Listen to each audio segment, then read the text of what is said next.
double header. The Fat Controller gave Gordon a rest when he came back from London. He told James to do his work.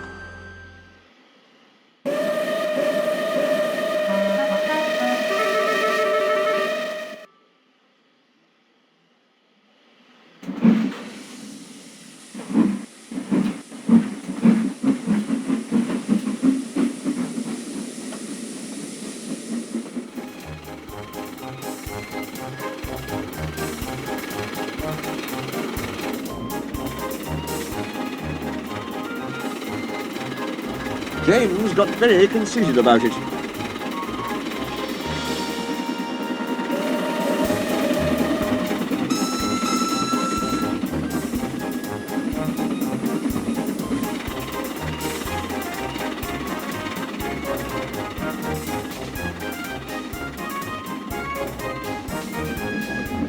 You know, little Toby, he said one day, I'm an important engine now. Everybody knows it. They come in crowds to see me flash by. The heaviest train makes no difference. I'm as regular as clockwork. They all set their watches by me. Never late, always on time. That's me. Says you, replied Toby cheekily.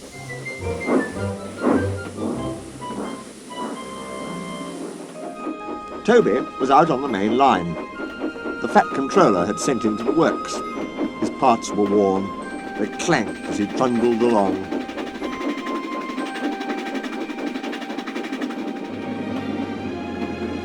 He was enjoying his journey. He was a little engine, and his tanks didn't hold much water. So he often had to stop for a drink. He had small wheels too, and he couldn't go fast. Never mind, he thought. The signalmen all know me. They'll give me plenty of time. But a new signalman had come to one of the stations. Toby had wanted to take Henrietta, but the Fat Controller had said, "No! What would the passengers do without her?" He wondered if Henrietta was lonely.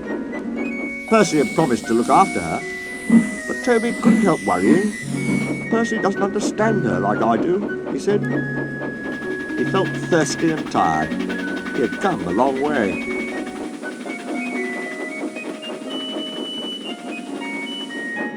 He saw a distant signal.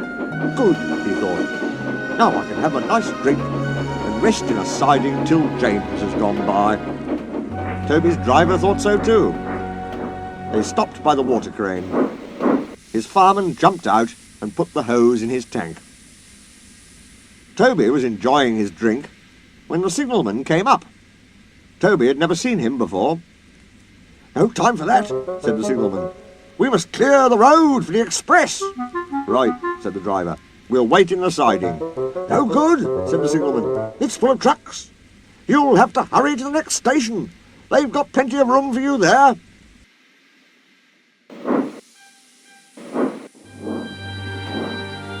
Poor Toby clanked sadly away. "I must hurry, he panted. But hurrying used a lot of water, and his tanks were soon empty. They damped down his fire and struggled on, but he soon ran out of steam and stood marooned on the main line, far away from the next station. The fireman walked back. He put detonators on the line to warn James and his driver.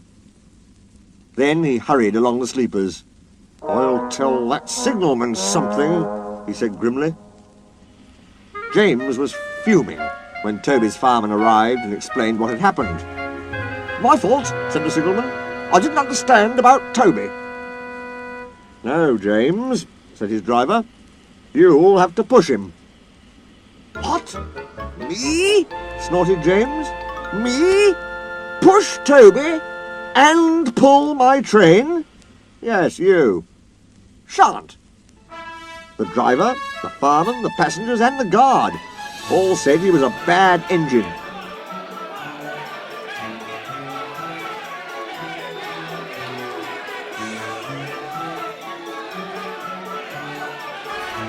All right, grumbled James.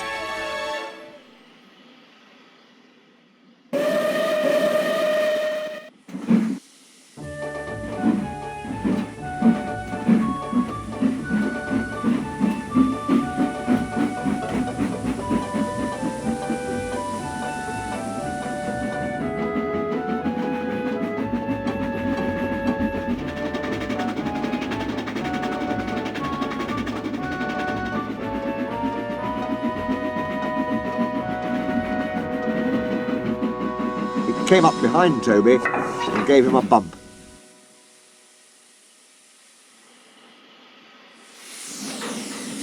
Get on, you, he said crossly.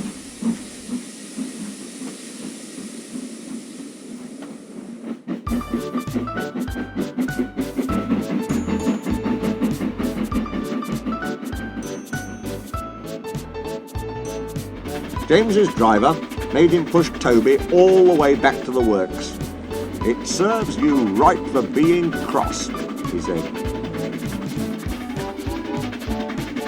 James had to work very hard. And when he reached the workstation, he felt exhausted.